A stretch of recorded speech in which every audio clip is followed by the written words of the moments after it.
Hey, so first of all, congratulations on the film. Thank you. For most of your career, you've showcased women's stories, and you often draw from your own experiences. So what was it about this film that interested you?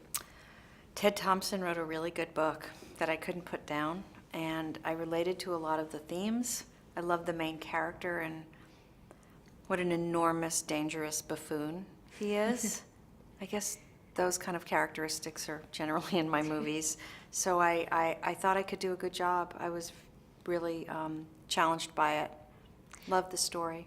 You've never done anything this dark before, so what did you enjoy about exploring that side? You know, the story just was what it was, or is what it is, and the fact that it goes so dark intrigued me because that's not something that I would ordinarily write myself. So I had the book to rely on for that darkness, and it was a different experience. But I've wanted to work in other genres. I wanted to make a drama. There are laughs in the movie. It does have a humanity to it. You know, it's not always serious. And I was telling Ben earlier that he has this knack for making his characters so likable no matter what direction they go in. So, and you've mentioned before that he has a good sadness about him that you like to see in your actors. So can you elaborate about that? You know, I guess I find it interesting that he does make such terrible choices, but it's not because he's a terrible person. And I just love the gray area in people. And I cast him especially because he's a wonderful actor, but also he has a richness and a deepness in his face that I thought we absolutely need for this movie.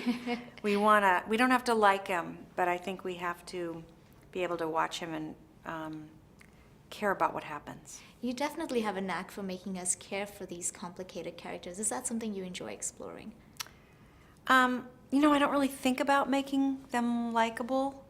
But I do cast, I suppose, even unconsciously, with that in mind, you know, that if this person's going to be a little abrasive or crummy to other people or very limited, they better have a certain appeal, or why would we want to watch them? Yeah. You know? And I also love the message. There's a lot about parenting as parents, and even if they're damaged. So is that something that you also wanted to showcase on screen? I think that's what also interested me, absolutely. I have kids, and of course we worry about our kids, and it's a nightmare for a parent, that story. But yeah, I liked exploring the relationships between, you know, the fractured relationships between parents who really don't know what they're doing, and their kids who don't know what they're doing either. Nobody knows what they're doing, generally. Do you guys know what you're doing? I'm not a parent, but I don't. What was it like working with Netflix as a filmmaker? Working with Netflix was ideal. They let me cast who I wanted to cast. They let me cut things out that I wanted to cut out or redo, or they really stayed out of my hair, but in a very generous way. Not in a disinterested way, in the best way possible. So it's been a really good experience. Nice. Yeah. And lastly, what's next for you? I'm writing a feature for myself that I hope I will direct. And I am working on a TV pilot for HBO called Mrs. Fletcher that Tom Perrotta wrote. Right. Yeah. That's nice. And I like how you balance both TV as well as film. Do you find that you constantly want to do that? I do. If I made a movie once a year, I wouldn't have time or really the interest, but because I don't, and it takes me a long time to write a script, it's a really wonderful way to make a living, meet new actors, work with great people.